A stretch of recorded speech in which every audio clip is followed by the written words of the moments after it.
Ito yung binhi ng sibuyas dito, turak, tingnan mo. Para siyang ano lang din, kapag tinanim, para siyang palay. O, ganun siya, turak. O, ha? Tali-tali din siya kapag tinanim nila. O. Ganito ang binhi niya, turak. O, isasaboy nila yan. Yan. Yan yung binhi ng sibuyas. Ano yan, turak? Yung buto nito, yung binhi niya, para siyang paminta kaliliit na bilog. Akala ko nung una yung sibuyas, pag tinatanim mo, yung sibuyas mismo, hindi pala. May ano pala to, turak. Meron pala silang buto o seed. Oo, na ibibinhi. Tapos pag tumubo, bubunutin, turak. Tali-talian nila. Sakala nila ngayon itatanim na yun sa isang plat.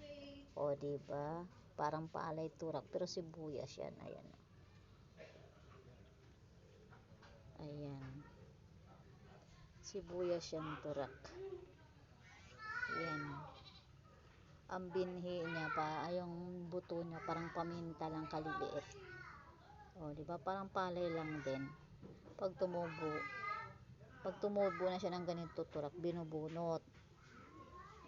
Tapos tinatanim na nila ng ganito pa isa-isa.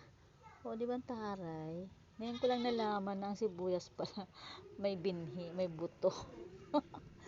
Kaloka, diba? Oh, ha? Galing ng sibuyas, ha?